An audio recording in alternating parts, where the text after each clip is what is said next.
नमस्कार मित्रांनो, स्वागत आहे तुमचं आपल्या YouTube चॅनलवर। मित्रांनो, पीएम किसान योजनेचा 19वा हप्ता शेतकऱ्यांच्या खात्यावरती वितरित करण्यात आलेला आहे। प्रधानमंत्री नरेंद्र मोदी यांच्या मार्फत बिहारमधून 24 फेब्रुवारी रोजी मित्रांनो या हप्त्याचं वितरण करण्यात आलेलं आहे। आज 27 तारीख आहे, तरी सुद्धा भरपूर शेतकरी आपल्या जवळ येऊन आमच्या खात्यावरती हप्ता का आलेला नाही या संदर्भात चौकशी करत आहेत। म्हणजेच मित्रांनो, पीएम किसान योजनेचा जो हप्ता वितरित करण्यात आलेला आहे, भरपूर शेतकऱ्यांच्या खात्यावरती या हप्त्याचं वितरण झालेलं नाहीये। त्यांच्या बँकेत अनुदानाची रक्कम जमा झालेली नाहीये। तर मित्रांनो, ही रक्कम का जमा झालेली नाहीये, कोणत्या शेतकऱ्यांना काय प्रॉब्लेम आलेले आहेत, सविस्तर माहिती पाहणार आहे। व्हिडिओ शेवटपर्यंत पहा। चॅनलवरती नवीन असाल तर चॅनलला सबस्क्राइब करून ठेवा। मित्रांनो, पीएम किसान योजनेचे जे अनुदान शेतकऱ्यांच्या खात्यावरती वितरित होत आहे, तर शासनामार्फत भरपूर वेळेला शेतकऱ्यांचे खाते व्हेरीफाय करून घेतले जात आहेत। याच्यामध्ये सगळ्यात महत्त्वाचा मुद्दा येतो तो म्हणजे केवायसीचा। जे शेतकऱ्यांचे पैसे खात्यावरती जमा होत नसतील तर अशा शेतकऱ्यांना कृषी विभागांतर्गत बायोमेट्रिकने केवायसी करायला सांगितली होती। म्हणजेच आपल्या जवळच्या कोणत्याही सेतू सेंटरवरती जाऊन तुम्हाला अंगठा उठवून तुमची पीएम किसानच्या पोर्टलवरती केवायसी करायची होती।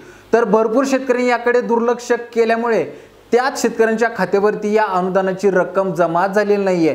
कारण की पूर्वीपासून वारंवार त्यांना याच्या कल्पना देऊन सुद्धा त्यांनी दुर्लक्ष केलं आणि नाईलाजास्तव आता त्यांना खात्यावरती हप्ता न आल्याच्या अडचणीला सामोरं जावं लागत आहे।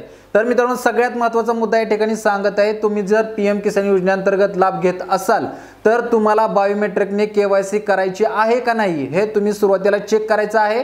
जर बायोमेट्रिकने केवायसी करायची प्रोसेस आली असेल तर ती लवकरात लवकर आपल्याला करून घ्यायची आहे। आता मित्रांनो, ही केवायसी कशी चेक करायची याची थोडक्यात माहिती तुम्हाला या ठिकाणी मी सांगणार आहे।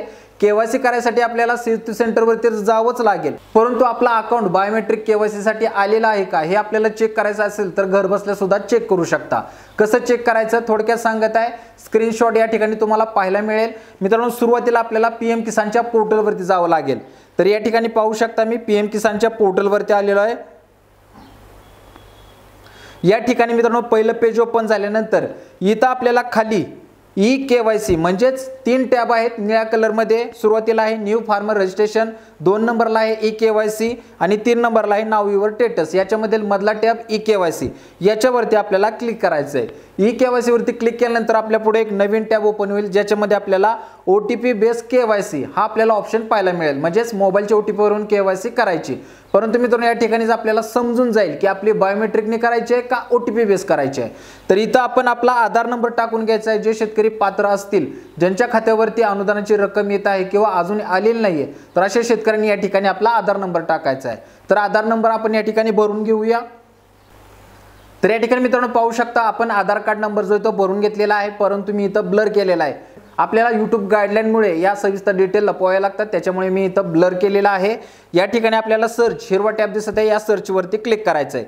सर्च वरती क्लिक केल्यानंतर पाहू शकता आपल्याला इथं पेज वरती जो आपल्याला केवायसीचा जो टॅब दिसत आहे, याच्यामध्ये मित्रांनो सरळ लिहिलेलं आहे, this record is not allowed for OTP based KYC request to you please do your e KYC using biometric authentication. तर या ठिकाणी मित्रांनो या पद्धतीने आपल्या मोबाईलवरती मेसेज पाहायला मिळेल। म्हणजेच आपली केवायसी जी आहे ती बायोमेट्रिकने करायची आहे। जर आपली बायोमेट्रिकने केवायसी झाली नाही तर मित्रांनो हप्त्याला तुम्हाला प्रॉब्लेम येऊ शकतो, योजनेसाठी तुम्हाला अडचण निर्माण होऊ शकते। तर ही सगळ्यात महत्त्वाची गोष्ट आहे। ज्या शेतकऱ्यांच्या खात्यावरती अनुदान आलं नसेल तर अशा शेतकऱ्यांनी ही सगळ्यात महत्त्वाची डिटेल घर बसल्या चेक करून घ्यायची आहे। तुम्हाला सरळ सविस्तर डिटेल समजून जाईल। जर केवायसीला प्रोसेस आली असेल तर ती लवकरात लवकर आपल्या गावातील आपल्या जवळच्या कोणत्याही सेतू सेंटरवरती जाऊन आपली केवायसी करून घ्यायची आहे। तर ही मित्रांनो चालू घडलेले एक अतिशय महत्त्वाचे अपडेट आहे। हप्ते आपल्या खात्यावरती न येण्यामागची ही एक महत्त्वाची अडचण आहे, त्याच्यामुळे लवकरात लवकर प्रॉब्लेम सॉल्व्ह करून घ्या आणि आपल्या हप्त्याचे मार्ग मोकळे करा। तर मित्रांनो, अशाच महत्त्वपूर्ण अपडेटसाठी, अशाच महत्त्वपूर्ण योजनांच्या माहितीसाठी आपल्या चॅनलला सबस्क्राइब करून ठेवा। भेटू पुढच्या व्हिडिओमध्ये नवीन अपडेटसह, नवीन माहितीसह। तोपर्यंत धन्यवाद।